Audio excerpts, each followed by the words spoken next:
درود بر شما тамошобинони азизи шабакаи ҷаҳоннамо. ҳамон гунае ки огаҳ ҳастед, коронавирус имрӯз дар ватани мо низ аз худ дарак дод ва ба хотири пешгирии ин беморӣ имрӯз ситоди ҷумҳуриявӣ оид ба пешгирии коронавирус COVID-19 амал карда истодааст ва ба беморон хизматрасониҳои тиббӣ расонида мешавад.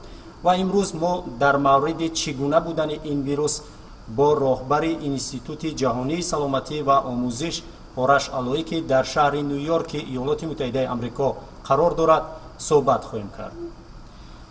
қаблан барои вақт ҷудо кардан барои мусоидат ба ин суҳбат ба шумо изҳори сипос баён мекунем. من هم سلام میکنم و درود فراوان میفرستم به شما و بینندگان محترمتان و تشکر میکنم از شبکه جهان نما که این فرصت را به من دادند که من بتوانم معلومات خودم را با بینندگان شما در میان بگذارم. تشکر. نخست سوالی من این است که این ویروس چگونه است و اقلیم تاجیکستان تا چه اندازه میتواند که برای پس کردن خطر این ویروس مساعدت نماید؟ ببینید، بیماری به نام کووید 19 عاملش ویروس کرونا هست که دانش بشر ویروس کرونا را سالها دهه هاست که میشناسد. یعنی عامل بیماری که ویروس کرونا است ناشناخته نبوده است. لیکن مشکلی که پیش آمده است این است که نمود ویروس که در منبع حیوانی است در این زمان تغییر یافته است و جهش ژنتیکی کرده است و بیماری نو ایجاد کرده است که به این بیماری نو پدیدار شده میگوییم. این ویروس در سالهای پیش یعنی در سال 2002 هم نمود نوی پیدا کرد در بدن انسان که از حیواناتی که شیر میدهند یا سینه مکانی میکنند و پرندگان بوده است به انسان انتقال پیدا کرد در 2002 با نام سارس و بعد در سال 2012 در بحر میانه در کشور عربستان و امارات به نام مرس و حالا نمود سوم بیماری است که به انسان میغلطد و به نام کووید 19 یافته شده است. بیماری را کاملا ما میشناسیم. این ویروس ما میدانیم که ویروس ها برای اینکه زندگی کنند و پهن شوند نیاز به یک ارگانیسم زنده به یک حجره زنده دارند که این حجره زنده برای کووید 19 شش است. در شش ویروس ها وارد می شوند از راه بینی، از راه دهان و می روند در شش و شروع می کنند به پهن شدن در شش و به این سبب بدن انسان چون دفاع می کند، مکانیسم دفاعیش حرکت می کند، شروع می کند به مبارزه کردن و از بین بردن ویروس. منتها به خاطر این جنگ بین ویروس و سیستم دفاعی بدن یا ایمونیتی بدن در شش انسان مشکلات خیمیایی پیش می آید، در بعضی افراد به فوت منجر می شود. بر اساس تحقیقات جهانی که شده است ما می دانیم که 85 فائز افرادی که مبتلا می شوند به کووید 19 بدون یگان تبابت خوب می شوند. علائم یا علامت ندارند یا علامت های خیلی ملایم، نشانه های خیلی ملایم دارند یا نشانه ندارند و بدون تبابت خوب می شوند. 15 فائز بعدی به دو گروه تقسیم می شوند. 10 فائز آنها نشانه های شدید می توانند پیدا کنند و 5 فائز آنها نیاز هست که بروند به بیمارخانه، بروند به بیمارستان. 1 تا 3 فائز و در بعضی مطالعات 5 فائز فوت داشته است. پس ما با یک بیماری مواجه هستیم که در ششها ایجاد بیماری و عارضه و نشانه می کند و 1 تا 5 فائز هم فوت ایجاد می کند. سوال شما در رابطه با اقلیم این است که از آنجا که دانش بشر نسبت به این نمود بیماری فقط 3 تا 4 ماه است، ما حاضر نمیدانیم که حرارت زمین وقتی که گرم می شود یا اینکه سطح زمین از سطح دریا بلند است یا پست است آیا می تواند در ویروس تأثیر گذار باشد یا نه. نیاز هست که یک کمی زمان برود رو به تابستان ببینیم چه می شود. ولیکن چند نکته مهم را ما می دانیم. اینکه اگر ویروس از دهان خارج شود، در فضایی که بیرون از دهان است بیش از 1 تا 3 ساعت در فضای هوایی بیشتر نمیتواند زندگی کند. ولی اگر این بچسبد به سطح، یعنی اینکه در دست باشد یا دست به دستگیره های در یا دستگیره های اتوبوس یا جاهای دیگر بخورد، آن میتواند تا چند روز هم زنده بماند به این ویروس. به این سبب است که از آنجایی که ما قطعاً تبابت خاصی نداریم، پیشگیری برای این ویروس نه وابسته به این که در چه شهر و چه ناحیه هستیم بسیار مهم است. من در نیویورکی که هستم با توجه به امکاناتی که بوده است، ما میدانیم بیش از 170,000 نفر بیمار شدند. به خاطر چه؟ به خاطر مردم رعایت نکرده بودند گگنی شخصی را، سلامتی شخصی را. رعایت های شخصی این است که ما میدانیم که ویروس از دهان خارج می شود، به این سبب باید دهان را پوشیده کنیم. اگر ماسک داریم ماسک بزنیم، اگر ماسک نیست مردم عزیز، همزبانان تاجیک گرامی من تشویش نکشند، می توانند پخته بگیرند، خودشان ماسک درست کنند، در دهانشان نگه دارند. چون شما از رعایت قاعده های بهداشتی یادآور شدید و امروز رعایت آنها و در خانه ماندن تا چه اندازه مهم است؟ بسیار مهم است. بسیار نکته سوال بسیار مهمی را شما مطرح کردید. این صحبت من نه فقط برای تاجیکستان است، از نیویورک تا تاجیکستان تا خیتای تا ژاپن، تمام دنیا باید این را رعایت کنند، چون ما میدانیم با یک بیماری سر و کار داریم که هیچ خلقی، هیچ جمهوری از آن مسئولیت نداشته است، جهانگیر شده است و به این سبب نفر به نفر خلق جهان باید رعایت کند و دست به دست هم بدیم که این بیماری را بتوانیم کنترل کنیم و دفع کنیم. چه کار باید کرد؟ یکم این است که نه وابسته به این که چه نوع علامت هایی داریم، به خاطر اینکه ما میدانیم 30 تا 50% کسانی که کووید 19 گرفتند بی علامت هستند. یعنی فرد میتواند ویروس را داشته باشد، حامل ویروس باشد، ویروس را به کس دیگر منتقل کند، ولی خودش یگان تشویش ندارد، خودشان یگان نشانه ندارد. یک گروهی مردم میتوانند که بدون علامت این ویروس را پشت سر کنند. آیا آنها هم میتوانند که منبع سرایت به دیگران شوند؟ چون در آنها الکی علامت این بیماری نیست. دقیقاً اینها ویروس در بدنشان هست، ولی ببینید آن مکانیزمی که باعث علامت می شود شدت سیستم ایمونیتی، سیستم سلامتی بدن بر علیه ویروس است. در کسانی که تعداد ویروس کم است وارد بدنشان می شود، به همان نسبت هم ایمونیتی بدن ملایم جواب می دهد. به این سبب است نشانه ها در اینها کم می شود، لیکن اینها در بدنشان ویروس هست، ویروس دارد در بدن پهن می شود و به عنوان منبع هستند که ویروس را به دیگران منتقل می کنند. مشکلی که پیش آمد در جهان، در نیویورک، در جاهای دیگر این بود که گمان بردند که هر کسی در ابتدا، در اول بیماری، هر کسی حرارت بدنش بلند است کووید دارد، هر کسی سرفه میزند کووید دارد. به این سبب گفتند کسانی که حرارت بلند است، کسانی که سرفه میزنند بروند در قرنطینه، باقی نه.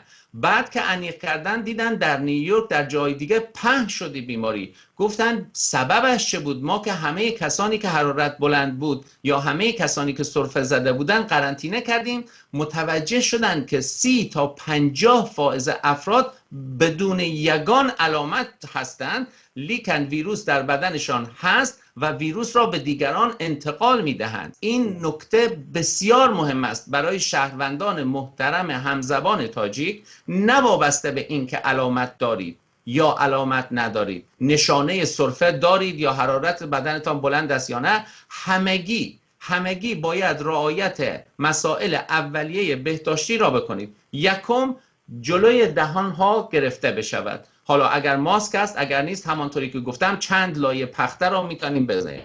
دوم دست ها هستند. دست ها بسیار مهم بوده است، برای اینکه این دست، شما اگر جلوی ماسک بزنید ولی دست شما به پول دست میزند، دست شما به دستگیره در، به دیوار، به جاهای دیگر میخورد و این دست را میزنند به چشم. به چشم ها خیلی مهم است که انتقال پیدا نکند، یا دست را به دهان میزند. پس دست ها باید دائما شستشو شود، اگر هست دستکش بپوشند بهتر است. سوم این که در مکانهایی که جمعیتی جمع میشوند نشوند، 2 متر فاصله رعایت کنند. ما در نیویورک از حدود 5 هفته پیش قانون است که شما وقتی میخواهید فقط فروشگاه هایی بازند که خوراکه میفروشند، باقی مکتب ها، دانشگاه ها، ادارات همه تعطیل شدند، بسته شدند.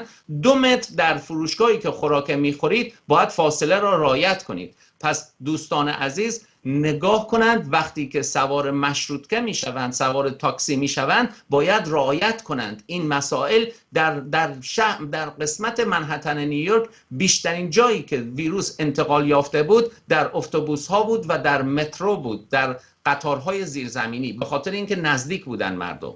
به این سبب من استدعایی که دارم: 1. ماسک، 2. چشم ها را بپوشید، 3. دست ها را با دستکش و صابون آب و صابون گرم، از سرچاق های مشترک استفاده نکنند دوستان، و حتما 2 متر فاصله بگیرند. نه وابسته به این که نشانه کلینیکی، نشانه بالینی یعنی سرفه، حرارت بلند هست یا نه. در کسانی که سرفه دارند و حرارت بدنشان بلند است، آنها دیگر نباید بیایند بیرون. آنها باید در یک اتاق، در یک آشیانه، در یک خانگی جدا باشند. آنها باید ایزوله بشوند. سوالی که همیشه مطرح است اینجا این است که ما کی برویم به بیمارخانه، کی برویم به بیمارستان؟ دوستان عزیز نگاه کنید که در جهان، در امریکا، در اروپا، در همه کشورها ما نیروی پزشکامان، دولت، وزارت تندرستی، هم تاجیکستان هم سایر کشورها در خدمتگزاری برای مردمند که بهترین خدمت را بدهند. لیکن مردم هم باید رعایت کنند که آنها بتوانند خدمت رسانیشان را به کسانی بکنند که نیاز حتمی دارد به خدمت. همه کسایی که کووید میگیرند نیاز نیست بروند به بیمارخانه. همانطوری که گفتم 85% کسانی که بیمار میشوند با علامت‌های، با نشانه‌های ملایم است یا بی علامت است و خوب میشود. یگان وابسته نیست که بروند بیمارستان. پس کسانی که اگر نشانه دارند، سرفه دارد یا حرارت بدنش بلند است یا تیز تیز تنفس میکشد، به شرطی که در یک دقیقه کمتر از 25 بار نفس بکشد، در یک اتاق خانه، در یک اتاق جدا بماند، ایزوله کند خودش را. یعنی چه ایزوله کند خودش را؟ یعنی اینکه در مثلا یک کوارتیر است، 2 خانگی، 3 خانگی است، در یک خانهش بماند. اگر حولی هست آن هم در یک خانهش بماند. با کسانی که در خانه، در آن کوارتیر هستند یا حولی هستند ارتباط نگیرد، علاقه نداشته باشد، در را ببندد. حتما پنجره ها، تریزه ها را باز بذارد. آنها وقتی خوراک بهش میدن پشت در بذارد. حتما ماسک بزند و دستهاش را بشوید. این رو رعایت کند. اگر حرارت رفت بالای 39 گرادوس یا اینکه تعداد نفسها در یک دقیقه 25 تا به بالا شد، آن وقت است که باید برود به پزشک مراجعه کند. وگرنه نیاز نیست تشویش بکشن مردم بروند برای تست کردن، نیاز نیست تشویش بکشن برای سی تی اسکن کردن و یگان آنتی بیوتیک هم نیاز نیست مصرف کنند. آب گرم بنوشند و رعایت کنند، بعد از 2 هفته خوب میشوند. تجربه جهانی نشان داد که ترس و هراس امروز در جهان کاری طبیبان عموما وضعیت رو مشکل کرد و شما بگویید که عملکرد مردم در مقابل این ویروس باید چه خیلی باشد؟ خیلی سپاسگزارم از سوالتان. ببینید همزبانان گرامی، ما میدانیم که درست است که این بیماری میتواند تا 5%، در بعضی مطالعات 3% مرگ و میر داشته باشد، کشنده باشد. خب هیچ کس نمیخواهد بمیرد، درست است. و ما دکترها هم، برنامه‌های تلویزیونی، وزارت تندرستی جمهوری تاجیکستان، همه میخواهند مردم سلامت باشند. ولی مهم این است که آیا ما بترسیم یا اینکه هوشیار باشیم. ما باید هوشیار باشیم که وقتی که بیماری آمده است که کشندگی دارد، خوب بدانیم که چه کار باید بکنیم. اگر بخواهیم بترسیم، در نتیجه گیری به خطا میافتیم. آن کجاست؟ آن این مهم است که کسی که فکر میکند سرفه دارد یا حرارت بلند دارد، دچار تشویش میشود، میرود این بیمارخانه، میرود آن دکتر، میرود این سیتی اسکن. این شما اطمینان داشته باشید به دکترهای خودتان، اطمینان باور کنید به توصیه هایی که وزارت تندرستی دارد در وبسایت ها یا همین کانال تلویزیونی شما پخش میکند. و آن این است: اضطراب هیچ کاری را حل نمی کند، آگاهی کارها را حل می کند. آگاهی ما باید چه باشد؟ یک، همانطوری که گفتم، اگر علامت دارید در خانه بمانید. اگر علامت ندارید، باز هم 2 هفته آینده را در خانه‌تان بمانید، به خاطر اینکه هرچی افراد علاقهشان نزدیکتر بشد به هم، ارتباطاتشان نزدیکتر بشن، فاصله شان به هم نزدیکتر بشد، بی حد مطالعات جهانی بوده است که این ویروس پهن می شود و دیگر نمی توانید خوب کنید. در آمریکا، در نیویورک، ما قریب 7 هفته است در خانه هستیم، فقط به خاطر موارد ضروری می رویم بیمارخانه به خاطر دکتر بودنمان، ولی باقی کارها تعطیل است. حالا که نگاه کنید، نیویورک روز به روز تعداد نوهاش و فوتاش به سرعت کم دارد می شود، یعنی نتیجه داده است. در همون ووهان خطای هم همین جور بوده است. پس خود مردم هم باید کمک کنند. یگان دولت در جهان پیدا نمی توانید بکنید که بگه دولت به تنهایی کووید را کنترل کرد یا وزارت تندرستی به تنهایی کنده. باید همکاری بین خلق، دولت و مؤسسات جهانی با هم باشد، یک جایگی. اگر خلق خودش اینها را رعایت نکند، تشویش بکشد، اضطراب داشته باشد، آنهایی که علامت دارند بروند بیمارخانه، در بیمارخانه هیچی که نمیابد هیچ، در بیمارخانه کار دکترهایی که باید بپردازند به آن 5% که 5 فائزی که با بیماری شدید دارند نمیتوانند برسند، وقتشان کم میشود و بعد خود بیمارها وقتی اونجا میروند احتمال دارد بیماری دیگر بگیرند. پس نباید هجوم کنند به پالیسا، نباید تشویش هم داشته باشند که از لحاظ فکری دچار مشکل باشند. در خانه بشینند، آب گرم بخورند، خوراکایی که هر روز میخورند بخورند، یگان وابسته به خوراک نیست و آرامش داشته باشند تا اینکه 2 تا 3 هفته آینده بشود جلوی این بیماری را گرفت با فاصله گذاری. درست قید کردید که این البته کاری دست جمعی است و سوال نهایی من این است که تبابت این بیماری چقدر وقت رو در بر میگیرد و در کجا و چه خیلی گذرانده می شود؟ رحمت به شما. دوستان عزیز باید توجه داشته باشند. من الان صحبتی که می کنم از نیویورک است. آمریکا یکی از کشورهای پیشرو در تولید داروهای نو، تشخیصهای نو هست و این همکاری فقط مال آمریکا نیست، در اروپا، ژاپن، خیتای، اینا همه با هم دارن همکاری میکنن. من نوترین دستاوردهای جهانی را میخوام به شما بگم. همزبانان گرامی، تا امروز یگان تبابت قطعی برای کووید 19 یافت نشده است. احتمال دارد شما از من بپرسید ما در وبسایت خواندیم که در آمریکا داروی رمدسفیر را پیدا کردند و این رمدسفیر تبابت گزین بوده است. شاید شما از من سوال کنید که ما دیدیم داروی کالیترا که برای ویچ میدادند ثمرناک بوده است، یا داروی هیدروکسی کلروکوئین که برای ملاریا بوده است ثمرناک بوده است. دوستان عزیز، اینها همه مطالعات تحقیقاتی است، عمیق است. داروی رمدسفیر که آخرین دستاورد است که به وجود آمده است و پیشترک برای بیماری ایبولا مصرف می‌کردند، فقط می‌تواند در کسانی که در مرحله شدید هستند شدت را کمی کم کند و دوره بیماری را کمی کوتاه‌تر کند.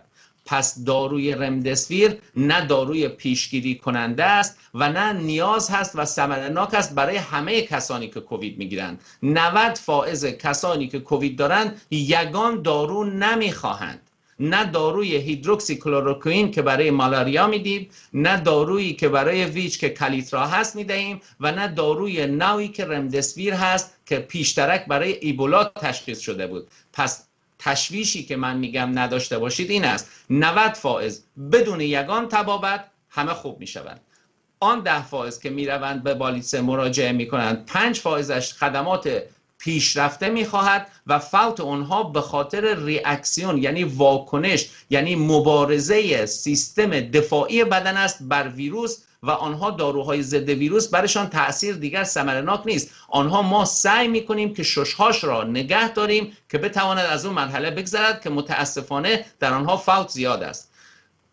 جمع بخوام ببندم جواب سوال شما، تا امروز یگان داروی قطعی نداریم. داروها را فقط برای کسانی که نزدیک میشوند به مرحله شدید توصیه دکتر هاست، کسانی که کووید تشخیص شدند با لابراتواری، کسانی که کووید تشخیص شدند با سی تی اسکن ولی علامت‌های شدید ندارند، نیاز نیست طبابت بگیرند. یگان طبابت به خاطر این است، بهترین کار این است همون جوری که عرض کردم مردم بدون تشویش آگاهی خودشان را بالا ببرند. 90% بدون یگان طبابت در خانه بشینند ولی متوجه باشند آنها بیماری را به کسی دیگر میتوانند بدهند. به این سبب است که باید در یک اتاق جداگانه ایزوله شوند، در یک اتاق جداگانه با هیچ کس در تماس نباشند. مرحله بیماری چقدر وقت رو در بر میگیره؟ از زمانی که ویروس وارد بدن می شود ما یک زمان داریم و از زمانی که علامت ها پدیدار می شوند یک زمان دیگر. از زمانی که علامت ها پیدا می شوند و علامت ها پست می شوند، یک هفته بعدش ببینید علامت پدیدار می شود، علامت پست می شود و یک هفته بعدش دیگر این فرد نه خودش بیماری ویروس را دارد و نه به دیگران ویروس را پهن می کند. لیکن احتمال دارد سرفه اگر داشته است سرفهش چند هفته پیش طول بکشد. شاید اون اگر مشکلات شش یا مشکلات بویایی دارد، چون در کسانی که کووید میگیرند در چند درصد آنها، در چند فائز آنها بویایی از بین می رود، مزه را خوب حس نمی کنند. آنها احتمال دارد چند هفته یا بعضا چند ماه طول بکشد ولی تشویش نداشته باشند مردم. از زمانی که علامت ها پست می شود یک هفته، از زمانی که علامت ها شروع می شود کلاً 2 هفته دیگر نه خودش بیمار است و نه بیماری را پهن می کند. مشکل ما در جایی است که کسانی که علامت ندارند اونجاست که با مشکل داریم. به این سبب است من میگم همه باید رعایت بهداشت اولیه را بکنند، همه گمان ببرند. من این خیلی نکته مهم است. دستاوردهایی که کره جنوبی به دست آورد خیلی کمک کرد به علم دنیا. ما هم الان میبینیم در نیویورک هم باز مطالعاتی میکنیم، خیلی کمک کرد.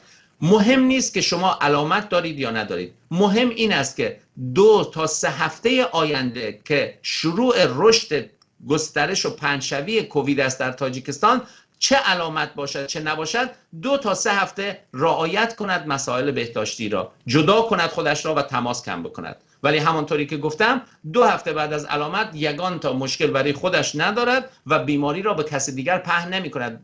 او می تواند به سر کار برود. اگر نفری که یک بار به این بیماری دچار شد می تواند که بار دوم گرفتار شود؟ ببینید صحبت من تا امروز است. تا امروز ما یگان تا سندی یا یگان تا تحقیقی که نشان دهد که یک نفر گرفته است و خوب شده است دوباره گرفته باشد. امکان دارد دوستان بیننده در بعضی وبسایت ها خوانده باشند که مثلا 2-3 نفر در کره جنوبی گفتند که این 2 مرتبه گرفته است یا 1-2 نفر در برزیل. تحقیق بعدی که کردند متوجه شدند که چون معیار تشخیصی آنها نوع نمود لابراتوار یا آزمایشگاهی آنها دستگاه PCR بود، آن دستگاه PCR کارش این است که ویروس ها را می‌بیند.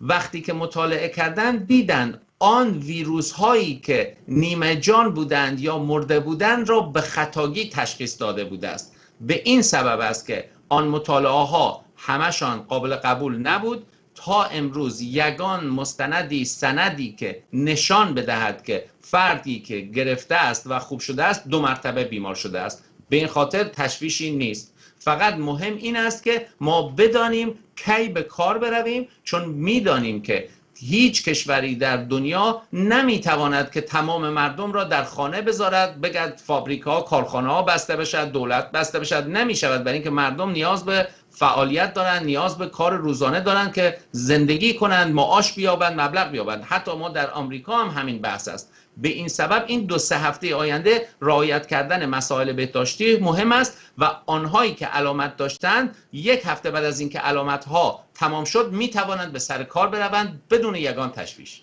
سپاس از شما که برای ما وقت جدا کردید و برای اندیشه های بسیار سری وقتی و پرمضمون. منتدار شما هستم که از من دعوت کردید که در خدمت شما باشم. باعث افتخار و خرسندی من بود که بتوانم دستاوردهایی که وجود دارد با همزبانان عزیز تاجیک در میان بگذارم. یادرس می‌شویم که با ما در ارتباط بودن راهبر انستیتوت جهانی سلامتی و آموزش آرش علویی. اگر شما خواهید که به طبیبان کمک رسانید یا اینکه اگر شما خواهید که خود را از این بیماری امن نگاه دارید، تنها در خانه بمانید و قاعده‌های سانیتاری را رعایت نمایید. نمایش‌های دیگری شبکه ما ادامه دارند. خبرهای نو را پیگیری کنید.